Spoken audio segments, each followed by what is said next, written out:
These are the areas that I've puttied up to clean up seam lines. This one was a combination of perfect plastic putty on that join and the part, but here's a seam line that needed a bit more work, so I used the Tamiya white putty on that bit.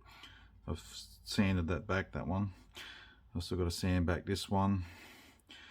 Also the seam between where the flaps go on the fuselage, because I'm doing flaps deployed just to add some interest to the look of the aircraft. I had a look at some images online, and some do sit with the flaps down and some do not, so however you want to go, I guess. But primed in here, I'm going to spray these in white, then I'll mask them off. This side so the putty I showed you on this side was on this side as well, same. So I've cleaned it up and sanded it back and put in the panel lines back in. So now I will finish cleaning up this side and prime it and check it before moving on. I forgot to mention before, so slats, this kit you can have slats extended or retracted. I've done them retracted. All the images I could find that I could sort of get a look properly is on the ground, they're retracted.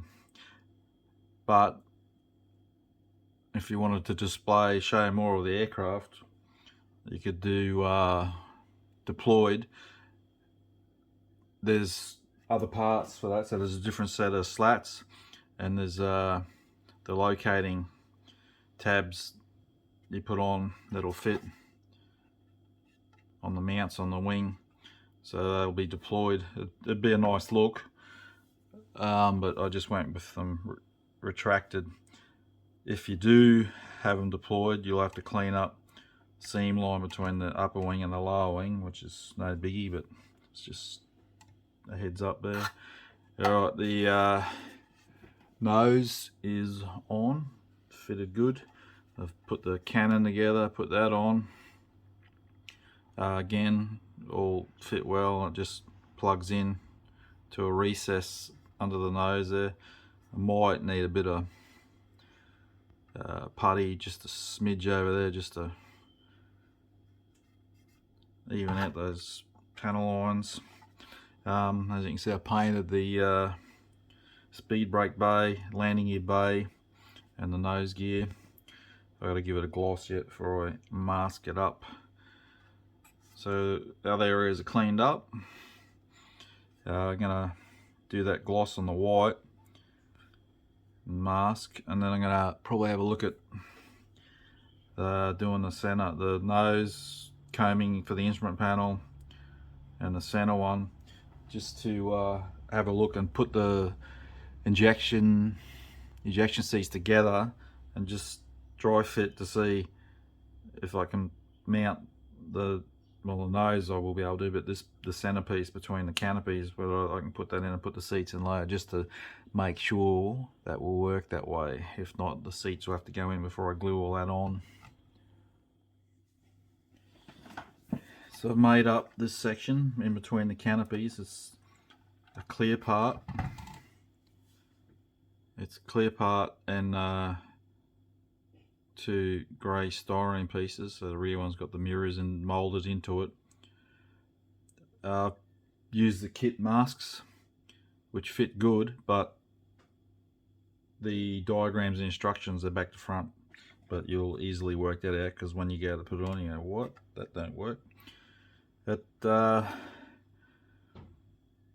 didn't clip in properly on this side. The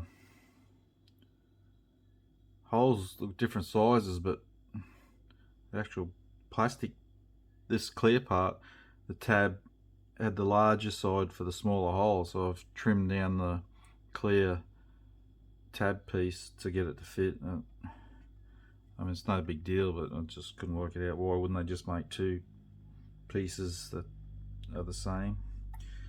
I've started making up the instrument panel combing with the HUD in it, so I'll paint it, then I'll put in those two clear parts. I'll do that afterwards, but it fits well in there. I won't clip it in because it's a pretty tight fit. I'm going to have to paint the top of the cockpit flat surface there, the NATO black. I had a look online at some Phantoms, and that's black and the inside's grey. Oh, I've made up the seats, so I'm going to have to add some harnesses. I'm just going to scratch build with some aluminium foil tape. I fold it over on itself, so it's sticky, and then I just cut it with a razor blade and ruler to the thickness I want. Crude, but just for an effect. So I can paint up put the centerpiece in it and put the seats in at the end. But like I said, I just want to make sure. I've looked at fitting the outer edge slat as whole. So you got the pins on the wing that'll fit into the pins like so, but we got ejection pin marks and they can be seen from underneath, so I'm going to have to clean them up. So that's unfortunate, but so I'll have to clean them up before I glue them on.